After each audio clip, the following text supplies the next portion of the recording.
அனைவருக்கும் வணக்கம். கும்பராசிக்காரர்களுக்கு திடீர் கோடீஸ்வர யோகம் நிறைந்த ஒரு தருணமாக இந்த அக்டோபர் மாதம் எந்தெந்த விஷயங்களில் அமைய போகிறது என்பதை ஆராய்ந்து பார்க்கும்போது பெருவாரியான கிரகநிலைகள் இந்த அக்டோபர் மாதத்தில் அபரிவிதமான மாற்றத்தை ஏற்படுத்துவதால் நீங்கள் எதிர்பார்ப்பதை விட மிக சிறப்பான நல்ல முன்னேற்ற வாய்ப்புகளை நிச்சயமாக பெற முடியும். அதிலும் அஷ்டமஸ்தானத்தை விட்டு விலகுவது பல வகையில நீங்கள் எதிர்பார்க்கக்கூடிய திடீர் கோடீஸ்வர யோக வாய்ப்புகளை நிச்சயமாக உருவாக்கி கொடுக்க போகிறது என்பதில் சந்தேகமே இல்லை.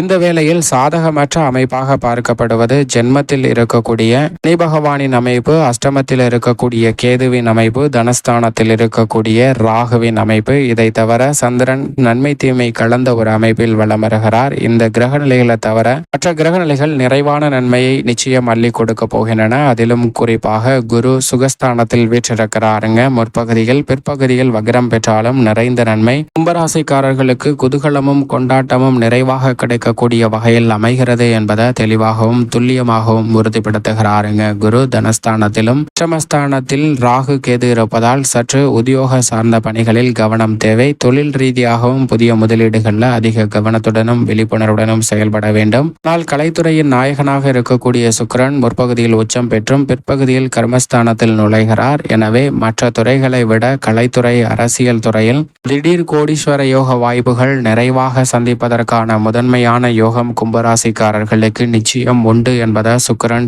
தெளிவாக உறுதிப்படுத்துகிறார். அதோடு மட்டுமல்லாது புதிதாக அசையும் அசையா சொத்துக்கள் வாங்குவதற்கான யோகமும் பூர்வீக சொத்துக்கள் ரீதியான பிரச்சனைகள் விலகுவதற்கான வாய்ப்பையும் பஞ்சமஸ்தானம் மற்றும் ரூணரோக சத்ருஸ்தானத்தில் சஞ்சரிக்க போகிற செவ்வாய் தெளிவாக உறுதிப்படுத்துகிறார். செவ்வாயின் அமைப்பு மிக வலுவான முன்னேற்ற வாய்ப்புகளை நிறைவாக பெற்று தருகிறது. அஷ்டமஸ்தானத்தை விட்டு சூரியன் விலகுவதால் ஆரோக்கிய தொல்லை விலகும், அலைச்சல் குறையும், பல எதிர்பார்க்கக்கூடிய காரியங்கள் எந்தவிதமான தடையும் இல்லாமல் சிறப்பாக கைகூடுவதற்கான முதன்மையான யோகம் நிச்சயமாக கும்பராசிக்காரர்களுக்கு உண்டு. புதன் அஷ்டமஸ்தானத்தை விட்டு விலகுவதால் தெளிவாக சிந்தித்து முடிவெடுக்கக்கூடிய ஆற்றலும் உணர்ச்சி வசப்படாமல் அனைத்து விதமான பணிகளை கையாளுவதற்கான யோகமும் இந்த தருணத்தில் அக்டோபர் மாதத்தில் நிறைவாக பெற்று தருகிறார். எனவே எவ்வளவு பெரிய பிரச்சனையாக இருந்தாலும் சிந்தித்து சிறப்பாக முடிவெடுக்கக்கூடிய ஆற்றல் கும்பராசிக்காரர்களுக்கு இருப்பதால் உச்சபட்ச வளர்ச்சியை நிறைவாக சந்திப்பதற்கான யோகம் இந்த தருணத்தில் கும்பராசிக்காரர்களுக்கு மிகவும் அபரிவிதமாக நிறைவாக அக்டோபர் மாதத்தில் நிச்சயமாக கிடைக்க போகிறது.